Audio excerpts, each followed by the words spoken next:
Assalamualaikum warahmatullahi wabarakatuh. Alhamdulillahi rabbil alamin. Assalatu wassalamu ala Muhammadin wa ala alihi wa sahbihi ajma'in. Amma ba'd, sebelum khatib naik mimbar, ada beberapa pengumuman yang akan kami sampaikan.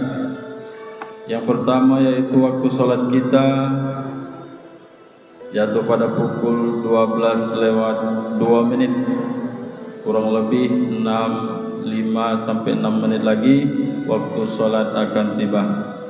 Untuk itu kami himbau kepada bapak-bapak, saudara-saudara yang masih berada di luar masjid agar segera menuju masjid karena waktu sholat akan segera tiba.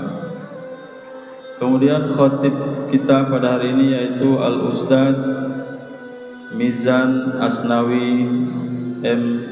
Dev. Sekali lagi khatib kita pada hari ini yaitu Al-Ustadz Mizan Asnawi M. Dev. Alhamdulillah Al-Ustadz sudah berada di dalam masjid. Kemudian neraca keuangan masjid kas pekan lalu Rp50.841.000, infak Jumat Rp3.240.000, infak mingguan Rp1.763.000, infak tahsin Rp200.000, infak safrijal Rp300.000, infak hamba Allah Rp200.000. Jumlah Rp59.544.000. Kemudian dikeluarkan untuk imarah Rp1.500.000, konsumsi Rp775.000, sarapan jamaah subuh Rp700.000, alat kebersihan Rp95.000, ganti lampu sorot Rp230.000, 1 unit kipas angin Rp250.000, kantong vakum cleaner Rp300.000. Jumlah pengeluaran Rp3.850.000, sehingga sisa kas saldo masjid sebesar Rp55.694.000. Kemudian kas anak yatim kas pekan lalu Rp51.815.000, infak Jumat Rp600.000, infak mingguan Rp784.000. Jumlah Rp53.199.000. Belum ada pengeluaran sehingga saldo kas anak yatim Rp53.199.000. Kemudian kembali kami umumkan jadwal tahsin Masjid Taqwa khusus bapak-bapak hari Selasa malam dan Sabtu malam, waktu ba'da Isya sampai dengan selesai. Khusus ibu-ibu hari Senin pagi jam 10 sampai dengan selesai. Khusus anak-anak hari Ahad jam 10 sampai jam 11. Bagi bapak-bapak dan ibu-ibu yang mau ikut tahsin, silakan hadir di hari dan jam yang telah kami informasikan tadi. Demikian pengumuman yang dapat kami sampaikan. Assalamualaikum warahmatullahi wabarakatuh.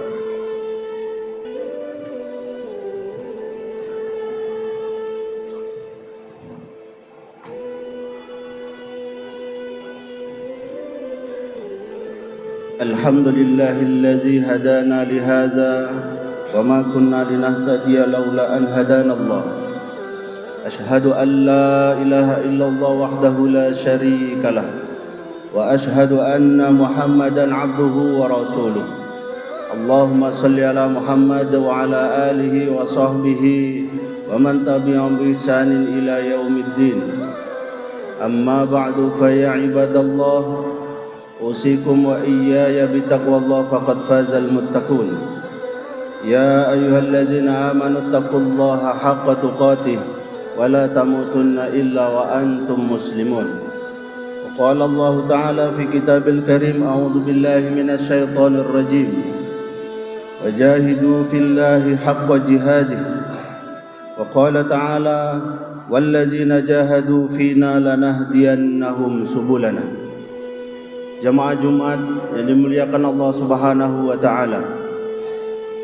Marilah kita perbanyak syukur kita kepada Allah, di mana Allah masih memberikan kesempatan kepada kita semua untuk bisa menunaikan kewajiban kita pada hari Jumat yang mulia ini. Semoga semua aktivitas ibadah amal-amal kita menjadi bekal terbaik kita untuk kehidupan akhirat yang kekal abadi. Salawat dan salam marilah kita sampaikan kepada junjungan kita Nabi besar Muhammad sallallahu alaihi wasallam. Semoga kita semuanya mendapatkan syafaat dari beliau sehingga kita bisa merasakan kebahagiaan hidup di dunia, terlebih yang kita harapkan kebahagiaan hidup di akhirat. Selanjutnya marilah kita semuanya terus bersungguh-sungguh untuk meningkatkan ketakwaan kita kepada Allah sampai kita mendapatkan derajat yang mulia di hadapan Allah. Karena sesungguhnya orang yang paling dimuliakan Allah adalah orang yang paling bertakwa di antara kita. Inna akramakum indallahi atqakum. Jamaah Jumat yang berbahagia, saat ini kita masih dalam suasana memperingati Hari Pahlawan Nasional. 5 hari yang lalu 10 November 2024 kita peringati Hari Pahlawan dengan tujuan untuk memberikan penghormatan kepada para pahlawan kita yang sudah memperjuangkan terwujudnya Negara Kesatuan Republik Indonesia yang kita cintai ini. Dan karena itu memperingati Hari Pahlawan itu berarti kita mengingat mereka, mengingat para pahlawan-pahlawan kita atas segala perjuangan mereka, atas upaya-upaya mereka untuk mewujudkan negara yang kita cintai ini, untuk memastikan kita menjadi negeri dan bangsa yang merdeka, yang terlepas dari segala macam bentuk penjajahan, melepaskan negeri ini dari ketundukan terhadap kezaliman, memperjuangkan negeri ini untuk bisa menjadi negeri yang aman, nyaman, damai bagi seluruh rakyat yang ada di dalamnya. Dan lebih tinggi dari itu semua, para pahlawan-pahlawan kita, karena di antara mereka para pahlawan-pahlawan itu adalah para ulama. Pejuang-pejuang pahlawan kita itu adalah muslim, yang tentu mereka berjuang tidak hanya untuk kepentingan dunia, tapi lebih tinggi dari itu, bahwa perjuangan mereka adalah menjadi bagian dari jihad di jalan Allah Subhanahu wa taala. Sehingga apa yang menjadi cita-cita tertinggi dari perjuangan itu adalah bagaimana semua menginginkan agar negeri ini menjadi negeri yang baldatun thayyibatun wa rabbun ghafur. Negeri yang diberkahi, negeri yang diridhoi oleh Allah Subhanahu wa taala. Nah, karena itulah di dalam momentum memperingati Hari Pahlawan ini tentu kita mengingati mereka untuk bisa mengambil inspirasi, untuk bisa menjadikan apa yang mereka sudah lakukan menjadi satu motivasi dalam diri kita, mengambil pelajaran terbaik dari apa yang sudah diperbuat dan dilakukan oleh para pejuang-pejuang kita. itulah cara terbaik bagi kita generasi saat ini untuk bisa memberikan apresiasi terbaik atas perjuangan yang sudah dilakukan oleh para pahlawan-pahlawan kita ini. Maka beberapa hal, beberapa pelajaran, beberapa ibrah barangkali bisa kita dapatkan. Yang pertama, bahwa sepanjang kehidupan para pahlawan-pahlawan kita, ada di antaranya Jenderal Sudirman, ada di antara mereka Imam Bonjol, Tengku Umar, dan masih banyak pejuang-pejuang yang lain yang mereka beriman kepada Allah Subhanahu wa taala. Mereka adalah muslim dan di antara mereka adalah para ulama. Pertama, pelajaran yang bisa kita dapatkan dari mereka adalah bahwa untuk mendapatkan apapun, maka yang harus kita lakukan adalah berjuang. Wajahidu fillahi haqqa jihadih, dan berjihadlah kamu pada jalan Allah dengan jihad yang sebenar-benarnya. Jihad dalam makna bagaimana kita berjuang untuk mendapatkan apa yang kita cita-citakan. Jika kita tertekan oleh musuh, maka jihad kita adalah melawan musuh-musuh itu. Jika nyawa kita terancam, maka jihad kita adalah mengamankan nyawa kita dari musuh-musuh kita.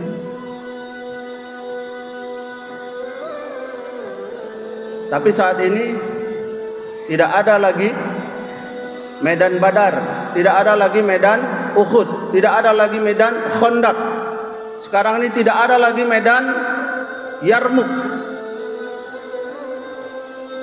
Yang ada sama kita sekarang adalah medan yang lebih luas lagi dalam konteks kehidupan kita sebagai muslim, dalam konteks kita sebagai seorang mukmin, dalam konteks kita sebagai warga negara di negara yang kita cintai ini. Maka bagaimana cara kita sekarang berjuang untuk menjadikan negeri kita ini negeri yang makmur, menjadikan negeri kita ini negeri yang sejahtera, menjadikan negeri kita ini menjadi negeri yang diberkahi dan dirahmati serta diridhai oleh Allah Subhanahu wa taala. Maka jihad kita saat ini adalah bagaimana ketika kita punya masjid misalnya, masjid ini kita penuhi sepanjang hari 24 jam. Selain aktivitas-aktivitas ibadah 5 kali sehari sholat, harusnya diisi dengan kegiatan-kegiatan yang lain sehingga masjid menjadi pusat kebangkitan bagi kita semua. Tidak hanya ramai ketika Jumatan, dan sungguh yang menjadi perjuangan kita sekarang justru bagaimana subuh kita di masjid itu bisa seramai seperti Jumat kita saat ini. Kalau Jumat bisa kita penuhi masjid, pertanyaannya kenapa subuh tidak bisa kita penuhkan? Harusnya kita bisa melakukan hal yang sama. Ketika Jumat bisa kita penuhkan masjid-masjid kita dimanapun berada, maka seharusnya subuh juga bisa kita ramaikan, kita makmurkan masjid-masjid kita dimanapun kita berada. Ini baru sebagian kecil yang seharusnya menjadi perjuangan kita saat ini. Karena apa? Karena ketika kita ingin memakmurkan masjid, justru kita berharap sumber kemakmuran itu dari masjid. Maka ada sebuah ungkapan yang menarik, makmurkan masjid, insya Allah Allah akan makmurkan kita semua. Sejahterakan masjid, maka masjid pun akan mensejahterakan kita semuanya. Jadi barangkali inilah satu perjuangan yang mesti sama-sama kita berkomitmen untuk menunaikannya. Ketika kita ingin bicara tentang pendidikan, harusnya masjid menjadi pusat pendidikan, sehingga masjid ini menjadi tempat untuk mencerdaskan kehidupan bangsa, terutama kaum muslimin tentunya.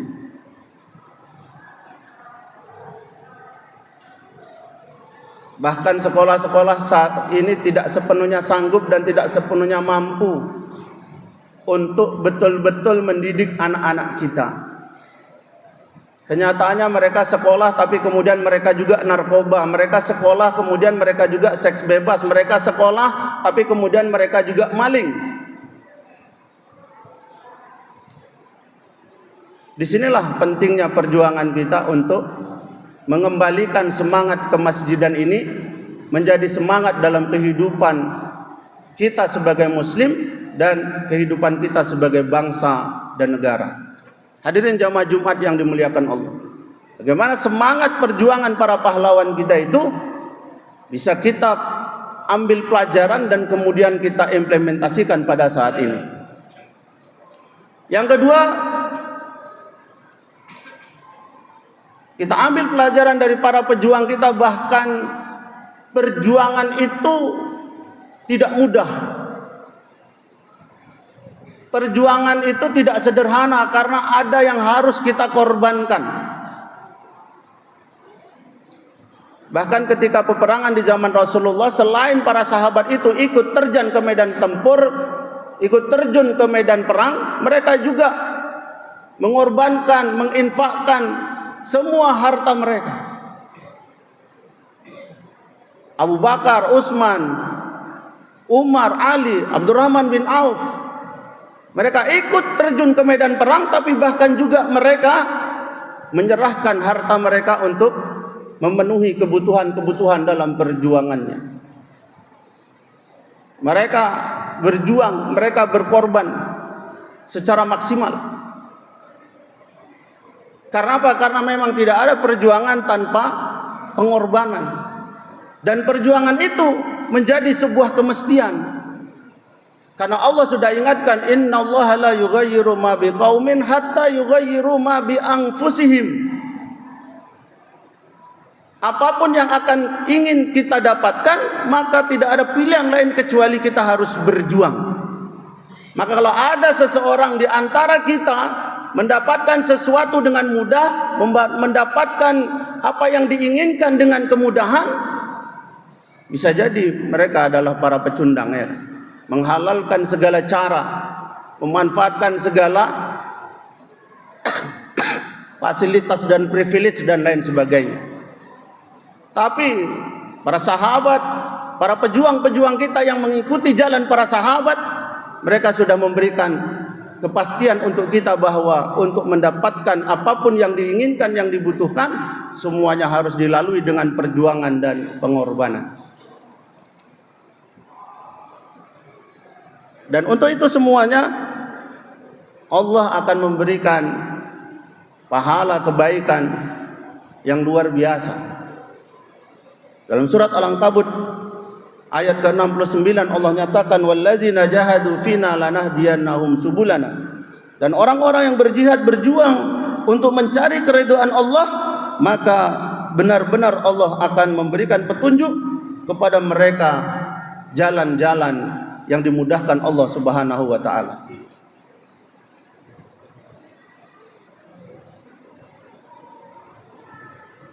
Bukan kita mencari jalan mudah untuk berjuang, tapi justru kita berjuang untuk mendapatkan kemudahan-kemudahan dari Allah Subhanahu wa taala. Hadirin jamaah Jumat yang berbahagia. Kemudian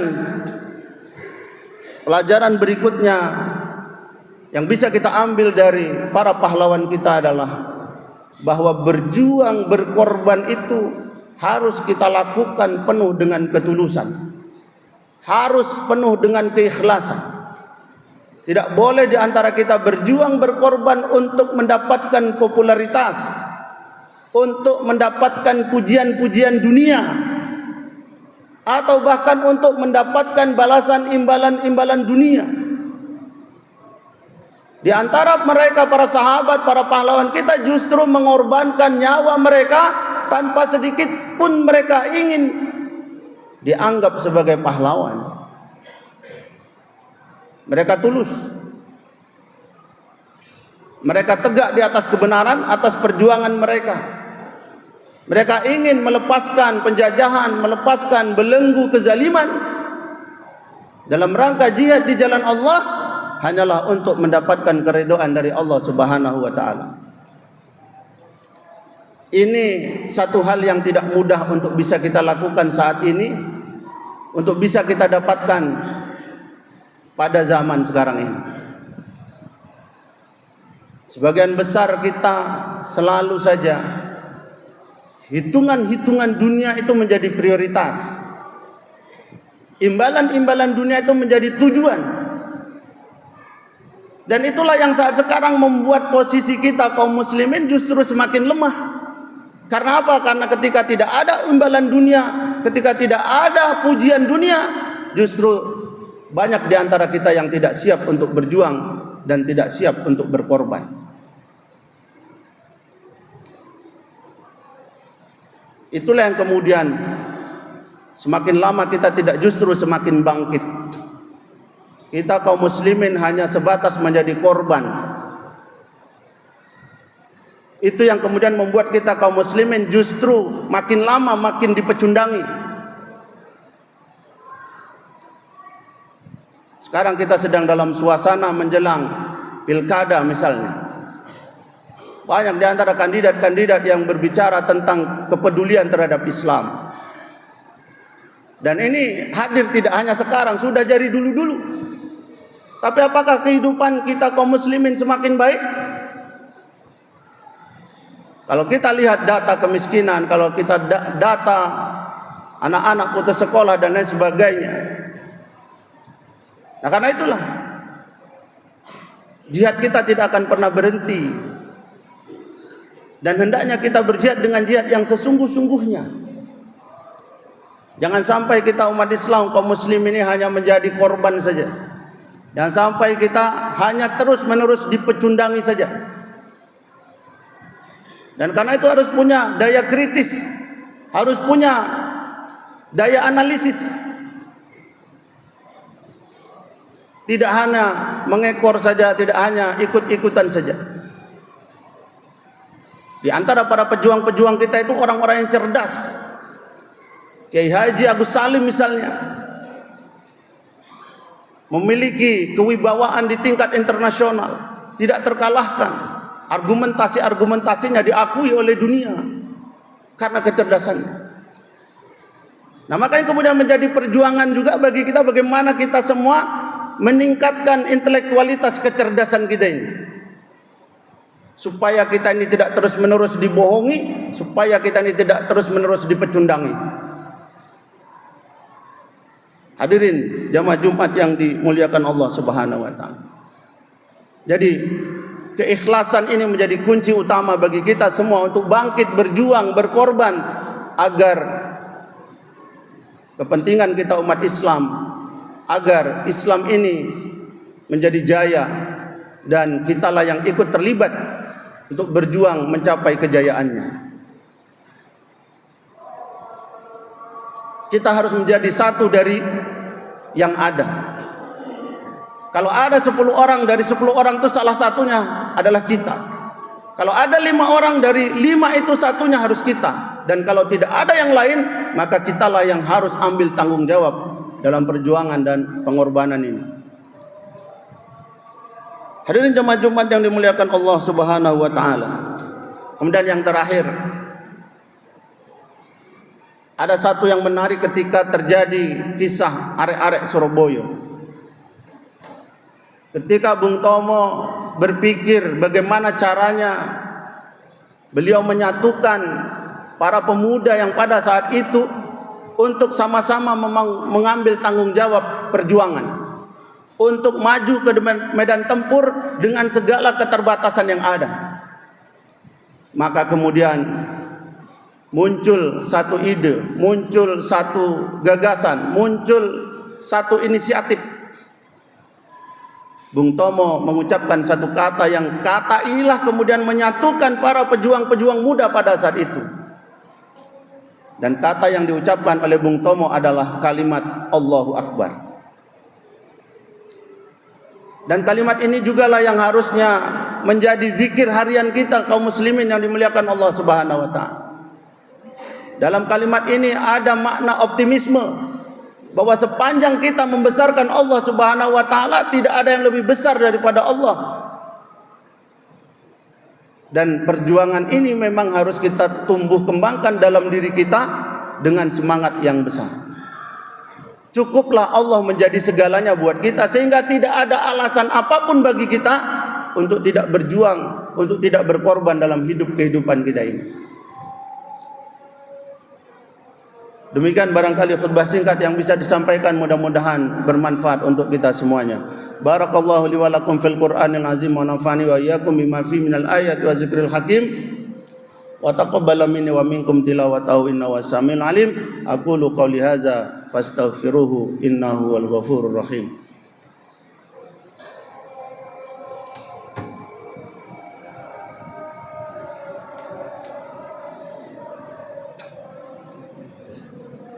Alhamdulillahillazi arsala rasulahu bil huda wa dinil haqq liyuzhirahu 'ala ad-dini kullihi walau karihal musyrikun. Asyhadu an la ilaha illallah wa asyhadu anna Muhammadar Rasulullah. Allahumma shalli ala Muhammad wa ala alihi wa sahbihi ajma'in.